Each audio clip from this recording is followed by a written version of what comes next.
You are watching BNS News.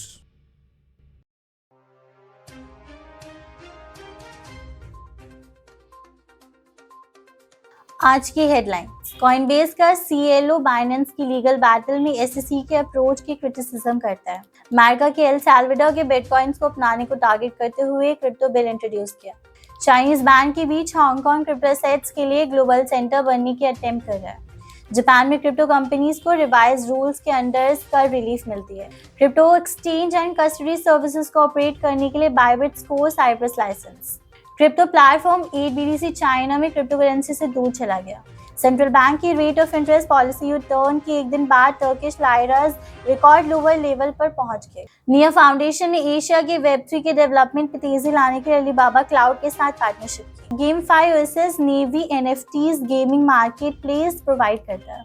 Pep cryptocurrency notable 63% weekly bounce के साथ सबसे आगे है। BWF लैब्स ने नई पार्टनरशिप्स के माध्यम से एल्गोरैंड में $50 मिलियन एल्गो टोकन का इन्वेस्टमेंट किया। बाइबिट ने साइप्रस के क्रिप्टो लाइसेंस हासिल किया।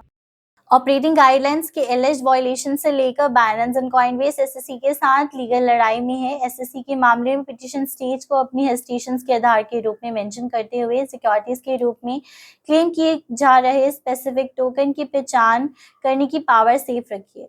BNB सहित 14 टोकन करंट में कंट्रोवर्सी में है और कॉइनबेस के चीफ लीगल ऑफिसर्स ने एसईसी के अप्रोच को क्रिटिसाइज करते हुए कहा कि ये लेजिटिमेट नहीं हो सकता। एल साल्वाडोर जो बिटकॉइंस को अडॉप्ट के लिए जाना जाता है, दुनिया भर के वेरियस लीडर्स को क्रिटिसिज्म्स एंड स्क्रूटिनी का सामना कर रहा है, जबकि देश के प्रेसिडेंशियल पे के नेशनल फॉर्म के रूप में बिटकॉइंस के यूज का सपोर्ट करते United states and other countries के लीडर्स ने इस पर चिंता जताई। जहां क्रिप्टो इन्वेस्टर्स वेस्ट पर विजन्स रखते हैं, वहीं दूसरे ईस्ट पर नजर रखते हैं। 2021 में चाइना के आखिरी सैंक्शंस के बावजूद देश में mining operations and crypto investing जारी है।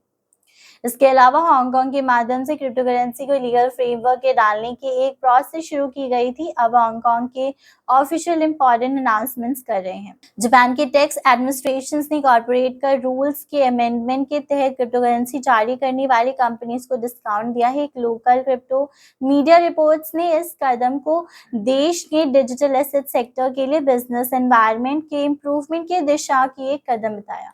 आयरलैंड क्रिप्टो में रेगुलेटरी अथॉरिटीज ने न्यूली एक्वायर्ड लाइसेंस बाइबिट को सर्विसेज का एक पूरा सूट प्रेजेंट करने की परमिशन देगा। इसमें crypto pairs and fiat currency pairs के बीच ट्रेडिंग, क्रिप्टो एसेट्स से related financial services and Cyprus and the European Union के मेंबर देशों के कस्टमर्स के लिए स्पेशली तैयार किए गए कस्टडी सोल्यूशन शामिल है। चाइना के सबसे old crypto currency news platforms में से 8BTC ने क्रिप्टो करेंसी से रिलेटेड कंटेंट का प्रोडक्शंस बंद करने का सरप्राइज डिसीजन लिया है। Popular Chinese crypto reporters WU blockchain के अनुसार प्लेटफॉर्म्स पर आर्टिफिशियल इंटेलिजेंस पर कॉन्सेंट्रेट करेगा। 8BTC जिसे 2018 में $14 मिलियन के बराबर इन्वेस्टमेंट रिसीव हुआ। इससे पहले भी कई पॉपुलर अकाउंट्स को क्रिप्टो करेंसी के बारे में पता था। क्रिप्टो कम्युनिटी का एक इंटीग्रल रहा है।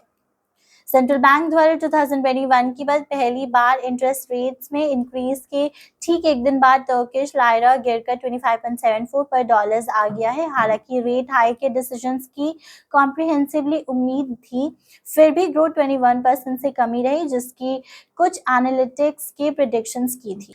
ऑर्गेनाइजेशंस के मंडे को कहा है कि नियो फाउंडेशंस नियो प्रोटोकॉल के इकोसिस्टम डेवलपमेंट के पीछे non profit Asia and the middle east में वेब3 के डेवलपमेंट में तेजी लाने के लिए कंप्यूटिंग एंड स्टोरेज के लिए चाइनीज टेक जायंट की ब्राइंट अलीबाबा क्लाउड के साथ जुड़ी रही है।